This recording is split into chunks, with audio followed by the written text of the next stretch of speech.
القرآن للذكر فهل من مدكر. Hamdan wa syukran lillah. Seluruh puji dan syukur selalu tiada hentinya kita ucapkan kehadirat Allah Subhanahu wa ta'ala. Alhamdulillahirabbil alamin. Dengan berkat izin Allah kita bisa bersama-sama berkumpul dalam majlis ilmu, majlis Al-Quran, majlis Yasinan. Mudah-mudahan kegiatan kita ini bernilai ibadah di sisi Allah hendaknya.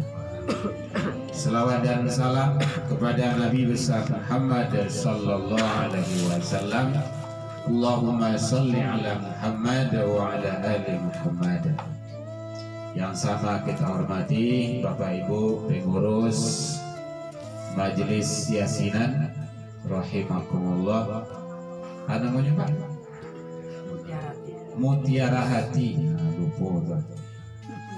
Padahal sudah sekian kalinya. Majelis Yasinan Mutiara Hati. Inilah Majelis Yasinan Mutiara Hati yang selalu melantunkan ayat-ayat kalamullah, ayat suci Al-Quran. Itu langsung ke YouTube itu. Kemudian yang sama kita hormati Bapak Ibu anggota Majelis Yasinan, keluarga, tuan rumah, terima kasih yang telah bersedia menjadikan rumah Bapak Ibu sebagai sarana untuk tilawatil Quran. Rumah yang tidak dibacakan Al-Quran bagaikan rumah kosong. Kata Rasul, kalau rumah kosong tahu selawat leh, sia saja bisa masuk. Ubili, syaitan, jin, kuntilanak, masuk orang kalian. Sedang orang lain bawa aduh orang di rumah masuk orang kalian. Jadi mudah-mudahan kita selalu membacakan Al-Quran. Nah, sekarang kita baca bersama-sama. Alhamdulillah, mudah-mudahan Allah turunkan barokahnya kepada kita bersama hendaknya. Bapak Ibu hadirin jamaah Yasin rahimakumullah. Tadi sudah dari awal kita membaca mulai dari doa dari Al-Fatihah. Allahumma arhamna bil Quran. Semoga Al-Quran menjadi rahmat bagi kita bersama dana. Waj'alna lil muttaqina imamah, dan menjadi petunjuk bagi orang-orang yang bertakwa dalam rangka mengharap ridha Allah Subhanahu wa ta'ala. Bapak Ibu hadirin jamaah rahimakumullah. Syukran. Makasih Bapak Ibu. Belum sudah kajian udah nomor 3. Kucing terus apa? Kajian kita sekarang adalah berlandaskan kepada hadis Rasulullah Sallallahu Alaihi Wasallam, hadis yang diriwayatkan oleh Imam Nasa'i. Qala Rasulullah Sallallahu Alaihi Wasallam, innama yansurullah hazihil ummah. Sesungguhnya pertolongan Allah itu akan datang kepada umat. Ada beberapa sarana sebagai pertolongan Allah datang kepada kita. Nah, mari kita manfaatkan. Semoga Allah memberikan pertolongan-pertolongan kepada kita bersama hendaknya. Yang pertama sekali adalah dakwatihim. Orang yang selalu banyak berdoa dan bermohon kepada Allah, baik di dalam pelaksanaan rangkaian ibadah sholat ataupun doa-doa yang lain di luar ibadah sholat itu sendiri. Bahkan sholat itu sendiri juga adalah bahagian dari doa. Nah, jadi oleh sebab itu maka banyaklah bermohon kepada Allah. Ud'uni astajib lakum, kata Allah. Mintalah, mohonlah, berdoalah, niscaya aku akan kabulkan, kata Allah. Nah, jadi oleh sebab itu manfaatkan waktu-waktu tertentu.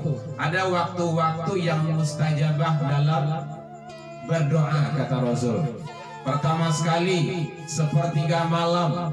Sepertiga malam itu jam berapa tuh, Bu? Jam 2, jam 1 dan pokok sepertiga malam. Itu tengah malam. Waktu sadang lama lalu ganah. Apalagi keluar musim-musim hujan kok. Tuh karuh nak tangguang tuh dok. Dimanfaatkan untuk berdoa, bangun. Apalagi sekarang udah banyak ada teknologi, ada handphone, pakai alarm di situ. Dimanfaatkan untuk selalu kita taqarrub ila Allah. Gitu. Wa minal laili fatahajjat bi. Pada keheningan malam, sepertiga malam itu manfaatkan untuk selalu bertahajud kepada Allah Subhanahu wa taala. Jadi sepertiga malam itu doa sangat mustajabah. Yang kedua, doa-doa yang mustajab itu antara azan dan iqamah. Jadi Bapak Ibu, sudah azan itu mau sholat sunat, silakan sholat sunat. Setelah itu jangan dimanfaatkan untuk berdoa sampai orang iqamah, sampai iqamah itu dikumandangkan.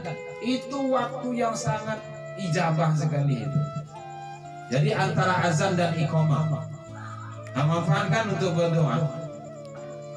Apa saja doa mohon kepada Allah, manfaatkan. Banyak kadangkala hal-hal yang seperti itu diabaikan dengan begitu saja. Kadang tidak sholat sunnah, lain sholat sunnah, sudah sholat sunnah ngobrol dengan yang lain, atau bermanung saja. Padahal itu adalah sangat hebat sekali waktu yang disediakan oleh Allah Subhanahu wa taala antara azan dan iqamah. Kemudian tak kalah hujan turun. Saat hujan turun tuh waktu doa yang sangat mustajabah, doa dikabulkan. Jadi bid'awatihim, bermohon kepada Allah Subhanahu wa taala. Kemudian hari-hari tertentu, hari Jumat contohnya, bulan Ramadan, dalam puasa, baik puasa sunnah ataupun puasa wajib, bermohonlah kepada Allah. Menjelang waktu berbuka, menjelang berbuka itu sangat hebat waktu. Kadang awak menjelang berbuka itu kan sibuk, nonton lah, main handphone lah, segala macamnya. Padahal waktu-waktu itu adalah sangat-sangat mustajabah untuk berdoa kepada Allah Subhanahu wa taala. Jadi pertolongan Allah, innamal yansurullah hadhil ummah, datang kepada umat tak kala umat itu bid'awatihim, banyak berdoa kepada Allah. Manfaatkan. Ada yang bertanya, Bu? Boleh? Kita akan boleh tanya jawab. Jadi satu, pertolongan Allah melalui seseorang hamba itu selalu banyak berdoa. Waktu-waktu yang mustajabah untuk berdoa, manfaatkan dengan sebaik-baiknya. Kalau tempat-tempat yang mustajabah itu di masjid, sampai yang mustajabah silai yaitunya di Masjidil Haram, di Masjid Nabawi. Jadi kanlah, tapi tahun depan mudah-mudahan udah boleh lah gitu untuk Indonesia haji dan umroh. Bapak Ibu hadirin kaum muslimin rahimakumullah. Kemudian waktu-waktunya sudah disampaikan tadi. Doa itu terserah kepada kita. Setidaknya ada pembukaan, ada isi, ada penutup. Pembukaannya. A'udzubillahi minasyaitonirrajim. Bismillahirrahmanirrahim. Alhamdulillahirabbil alamin. Wassalatu wassalamu. Pembukaan dok. Pembukaan tuh bahasa awalnya bahasa basi namanya tuh. Gitu. Kepada yang terhormat Bapak ini semoga Bapak dalam keadaan sehat selalu. Baru masuk permohonan saya dengan itu Pak, Mas Haji kami butuh bantuan. Contoh kayak gitulah. Kok isi itu hasil itu penutup. Demikianlah yang dapat kami sampaikan. Mudah-mudahan Bapak berkenan mengabulkannya. Wassalam pengurus. Itu penutup tuh. Sama. Penutup doa juga seperti itu. Nah, gitu. Wassallallahu ala Muhammad wa ala alihi washabihi ajmain. Nah, gitu. Jadi ada pembukaan, ada isi doa, ada penutup. Nah, isi doa itu terserah mau bahasa Arab mau enggak. Enggak harus dengan bahasa Arab. Nah, gitu. Bahasa kita boleh. Kepandai bahasa Samui silakan lah gitu kan. Nah, bahasa kampung kita juga enggak apa-apa. Di bahasa Indonesia enggak jadi masalah. Enggak jadi masalah. Bahasa Inggris jadi juga boleh paham. Nah, gitu. Mungkin ada guru bahasa Inggris itu kan yang mengecek buat bahasa Inggris gitu kan. Silakan. Nah, gitu. Tapi sebaiknya awalnya itu dengan bahasa Arab dulu. Itu kan puji-pujian itu. Nah, gitu. Auzubillahi minasyaitonirrajim. Bismillahirrahmanirrahim. Alhamdulillah. Itu kan puji-pujian kepada Allah itu. Mohon selindung kepada Allah. Jadi bid'awatihim dalam berdoa itu adalah sarana pertolongan Allah sangat dekat kepada seseorang hamba tersebut. Yang kedua yaitunya wasolatihim. Innama yansurullah hazihil ummah. Pertolongan Allah akan datang kepada umat tersebut tak kalah dia selalu istiqomah dalam menjalankan ibadah sholat. Jadi sholat itu sangat penting. Bersyukurlah Bapak Ibu yang sudah melaksanakan sholat tadi, yaitunya sholat Isya. Dan alhamdulillah bersyukur juga kalau lain tadi dengan berjamaah. Kenapa seperti itu? Sholat berjamaah itu jauh lebih utama dan lebih afdol ketimbang dengan sholat sendirian. Orang yang sholat jauh lebih hebat, lebih mulia ketimbang daripada tidak sholat. Nah, gitu. Nah, kini sholat suruh di rumah. Enggak, inilah suruh masjid. Nah, suruh masjid. Mulai per 30 Desember dulu. Saya sering sampaikan itu dalam khutbah, dalam kajian, dalam wirid di mana-mana. MUI sudah menyampaikan. Alhamdulillah 2 Idul Fitri, Idul Adha kemarin kan MUI tidak mau lagi menutup pintu masjid. Nah, begitu. Dengan edarannya Idul Adha kemarin tidak ada lagi, tidak mau punya Gus lagi. Itu keiko sekrejo dong. Nah, gitu. Jadi Bapak Ibu hadirin, mari kita bagaimana tetap istiqomah. Jangan dilarang orang ke rumah masjid, jangan dilarang orang ke surau. Tapi Pak ini diajak ke surau juru masjid le. Assalamualaikum mungkin dilarang karena ada 2 kali periode dulu tuh. Nah, ini jangan dilarang lagi. Diajak lagi. Sadang lain tidak dilarang, lain malih juga ke rumah masjid. Mulai kalau di Tagar, makin indah tuh. Nah, kini menyuruh susah juga lihat tuh. Karena dulu dilarang gitu kan. Menyuruh rumi kok. Jadi oleh sebab itu wasolatihim, sholat itu adalah sarana pertolongan Allah sangat dekat kepada seseorang hamba tersebut. Jadi jangan sampai sholat diabaikan. Kadang dengan mudah, dengan entiangnya meninggalkan sholat. Dan itu Allah menyampaikan dalam Al-Quran. Fakhalafa min ba'dihim khalqun adaa'us shalah. Hendaklah kamu khawatir, kamu cemas, kamu ragu meninggalkan di belakangmu generasi-generasi anak-anakmu adaa'us shalah. Mereka itu menyia-nyiakan ibadah sholat. Jadi itu banyak ini kok. Sholat itulah dianggap remeh saja. Merasa tak butuh, merasa tak perlu. Kalau kegiatan perlombaan tak majalah wakatuasa dan bedodok. Wakatuasa habis, kemudian maghrib beko tagilialo, wakatu isya beko lalalulo, pulang beko malam lalatiah, subuh pun kelewatan bulo. Lah kesiangan bulo. Dengan begitunya, jadi seolah-olah tidak perlu, tidak butuh. Padahal sholat yang akan menyelamatkan. Bapak Ibu sekali lagi, sholat yang akan menyelamatkan kita. Baca di dalam kitab hadis yang diriwayatkan oleh Imam Muslim. Awwalu ma yuhasabu bi'abdi yaumal qiyamah as-sholat. pertama kali nanti diperiksa pada hari kemudian seseorang hamba itu adalah sholat. Fa'in saluhat saluha sairu amalihi, kata Rasul. Kalau rancak amalan sholatnya akan terbawa bagus amalan-amalan yang lainnya. Wa in fasadat sairu amalihi. Kalau rusak amalan sholatnya akan terbawa rusak pula amalan-amalan yang lainnya. Akan perlu sholat tuh.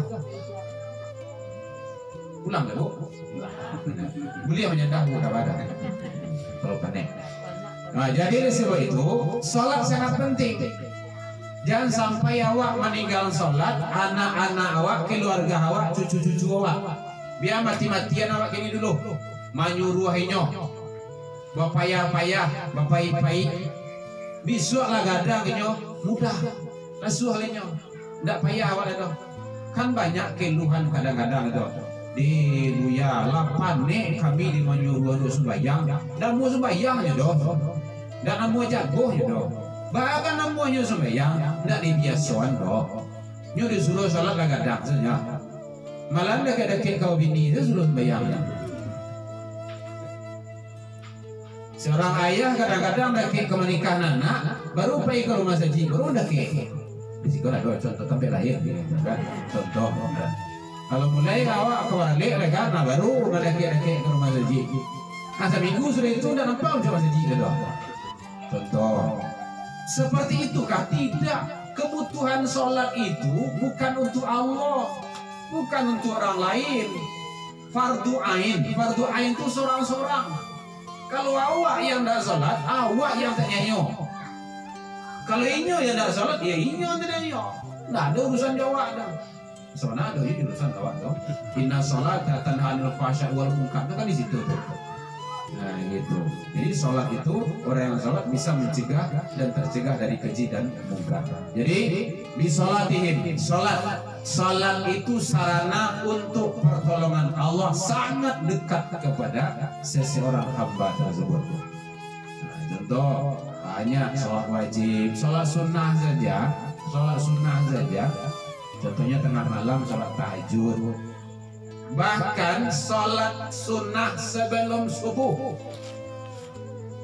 rak'ataini qoblal fajar, 2 rakaat sholat fajar itu sebelum subuh, khairun, lebih baik minat dunia, daripada dunia dan isinya. Masya Allah, luar biasa Bapak Ibu. Sholat sunnah, tidak sholat wajib tuh dong.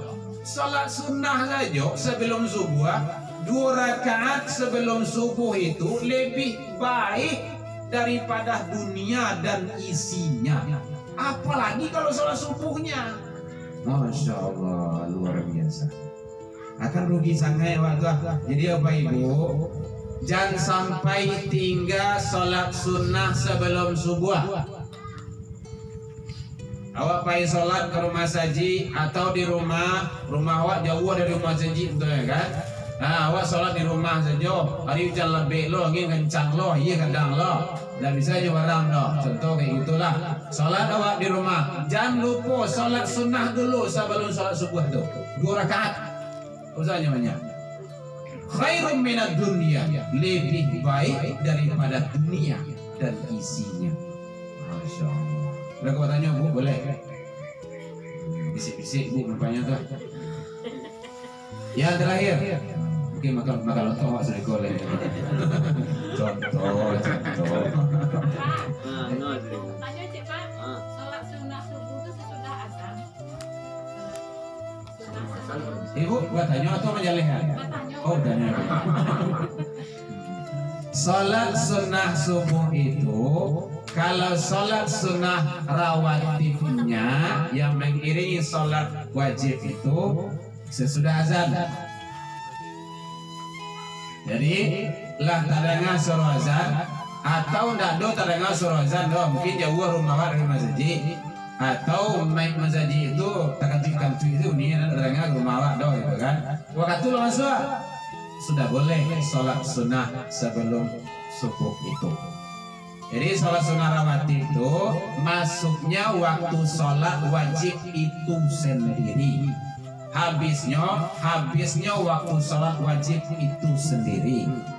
Sholat sunnah rawatib sesudah zuhur, habisnya masuk waktu asar. Lah masuk waktu asar, habis tuh sholat sunnah sesudah sholat zuhur. Itu contohnya. Ya Bu ya.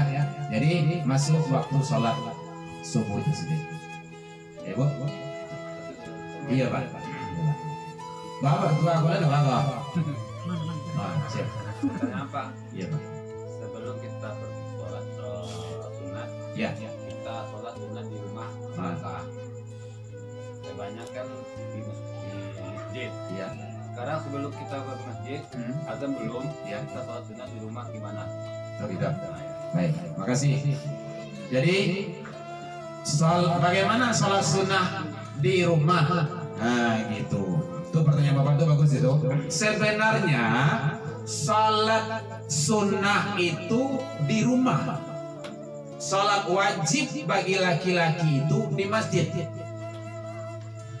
Tapi dengan catatan kapan sholat sunnah itu berlakunya? Masuknya waktu sholat wajib itu. Contoh, la tadanga sorozan. Awak kapan sholat zuhur bah? Tadanga sorozan. Sudah. Kalau rumah awak jauh dari rumah saji, tidak begitu tadanganya dok. Sholat sunnah dulu sebelum zuhur. Baru awak pergi ke rumah saji, lah sudah itu. Tiba di rumah saji, oh maka itu masih lama lah. Aduh 10 menit, 5 menit lah. Tahiyatul masjid. Atau sholat sunnah wudhu. Kalau berarti ada.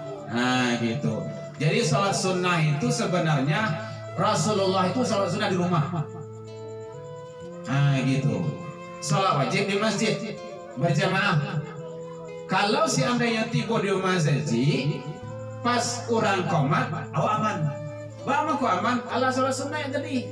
Lah selesai. Nggak dikajal, lah sholat sunnah waktu itu setengah mini bakajal, babuku aja.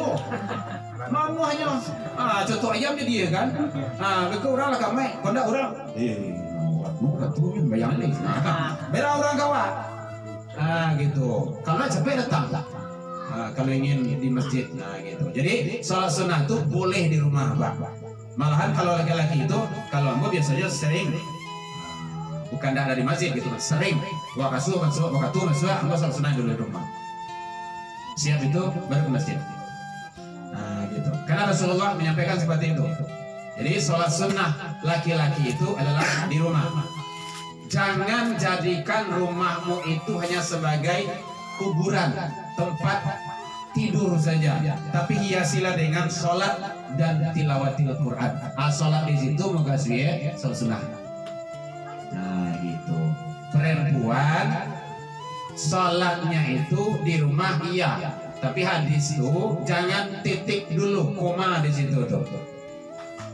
Kalau istrimu ke masjid jangan dilarang, itu lanjutannya tuh. Oh kalau di rumah silakan. Nah gitu. Tapi kalau ke masjid ya boleh, nggak ada larangan selagi posisi aman.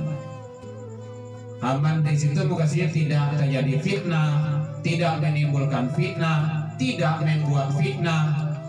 Contoh, kadang-kadang pergi ke rumah saji kan, beko singgah di jalan beko, lah ribah, sesudah sholat itu akan bahaya itu. Ala kanian, yo laki-laki aja sebuah yo bilik-bilik aja sebuah, itu tidak boleh. Jadi kalau ke masjid itu beribadah, boleh. Jadi sang istri perempuan itu boleh sholat ke masjid, boleh, dengan catatan tidak terjadi fitnah, tidak menimbulkan fitnah dan tidak membuat fitnah, menambah ketaatan. Kalau aman gitu kan. Tapi kalau tidak aman apa? Oh, ambo di rumah salah, bang. Boleh silakan. Gitu. Jadi pilihan gitu. Di hadis itu koma. Kadang-kadang sering dijadikan senjata itu. Oh, perempuan itu salah di rumah, nggak boleh ke masjid.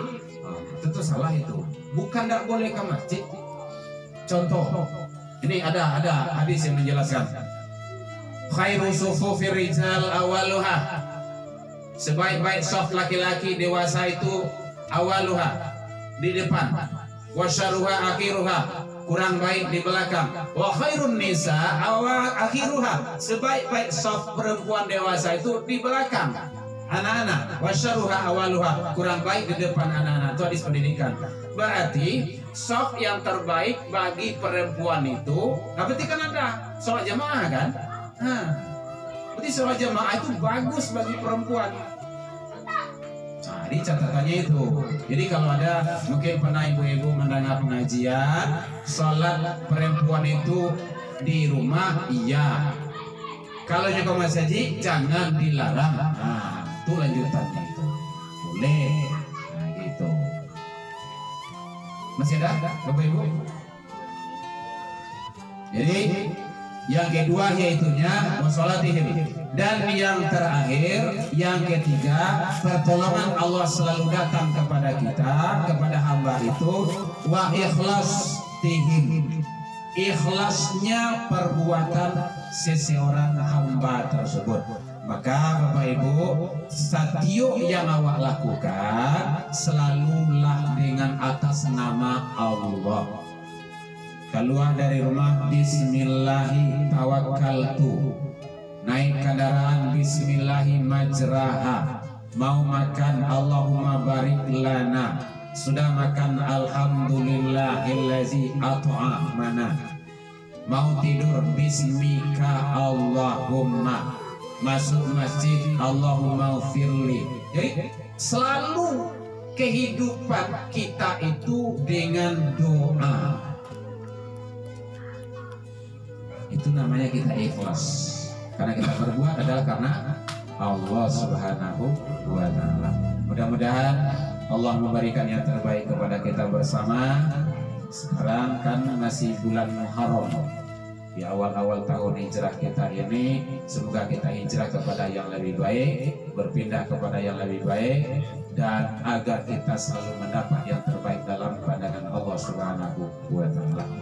Al-afu minkum ila liqa wasabiqul khairat wabillahi taufiq wal hidayah. Wassalamualaikum warahmatullahi wabarakatuh.